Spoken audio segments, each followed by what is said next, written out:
किसी भी माह की त्रयोदशी तिथि को प्रदोष तिथि का व्रत किया जाता है और प्रदोष तिथि भगवान शिव को समर्पित है। यह तिथि मंगलवार को पड़ने की वजह से इस प्रदोष व्रत को भौम प्रदोष व्रत के नाम से जाना जाता है। धार्मिक मान्यता है कि भौम प्रदोष व्रत में कथा सुनने व कहने वाले को मोक्ष की प्राप्ति होती है, देवों के देव महादेव का आशीर्वाद प्राप्त होता है और आर्थिक परेशानियों से मुक्ति मिलती है। आइए जानते हैं भौम प्रदोष व्रत की कथा के बारे में। भौम प्रदोष व्रत कथा। सोम प्रदोष व्रत कथा का श्रवण करने के पश्चात शौनक ऋषि सूत जी से बोले, कृपया आप मंगल प्रदोष की कथा का वर्णन करने की कृपा करें। सूत जी बोले, अब मैं मंगल त्रयोदशी प्रदोष व्रत का विधि विधान कहता हूँ। मंगलवार का दिन व्याधियों का नाशक है। इस व्रत में एक समय व्रती को गेहूं और गुड़ का भोजन करना चाहिए। इस व्रत के करने से मनुष्य सभी पापों व रोगों से मुक्त हो जाता है। इसमें किसी प्रकार का संशय नहीं है। अब मैं आपको उस बुढ़िया की कथा सुनाता हूँ जिसने यह व्रत किया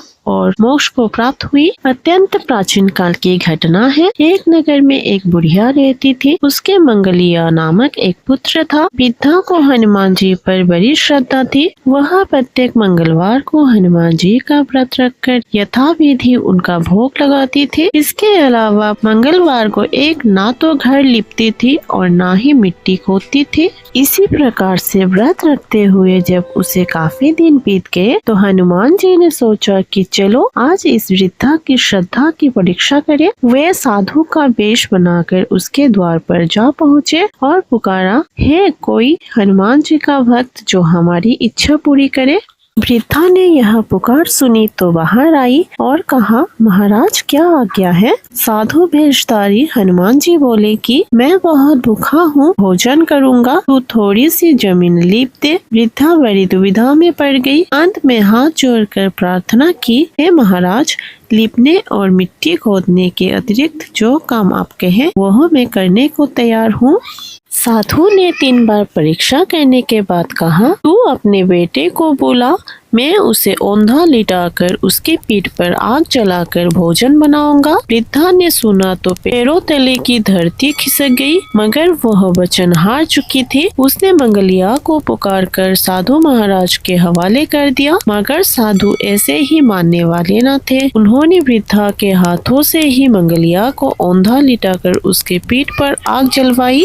आग जलाकर दुखी मन से वृद्धा अपने घर के अंदर जा घुसी। साधु ने भोजन को बनाकर जब कहा कि वृद्धा मंगलिया को पुकारे ताकि वह भी आकर भोग लगा ले, वृद्धा आंख में आंसू भरकर कहने लगे कि अब उसका नाम लेकर मेरे हृदय को और न दुखाओ। लेकिन साधु महाराज न माने। वृद्धा को भोजन के लिए मंगलिया को पुकारना पड़ा। पुकारने की ही देर थी कि मंगलिया बाहर से हंसता हुआ घर में दौड़ा आया। मंगलिया को जीता जागता देखकर वृद्धा को सुखद आश्चर्य हुआ। वह साधु महाराज जी के चरणों में गिर पड़ी। साधु महाराज ने उसे अपने असली रूप में दर्शन दिए। हनुमान जी को अपने आंगन में देखकर वृद्धा को लगा कि जीवन सफल हो गया। ये थी भौम प्रदोष की व्रत कथा। बोलिए बजरंग बली की जय। हर हर महादेव। आशा करती हूँ ये कथा आप सभी को अच्छी लगी होगी। ऐसी ही कथाएं सुनने के लिए चैनल को शेयर एंड सब्सक्राइब जरूर कीजिएगा। फिर मिलते हूँ किसी और एक वीडियो पे। तब तक के लिए हर हर महादेव।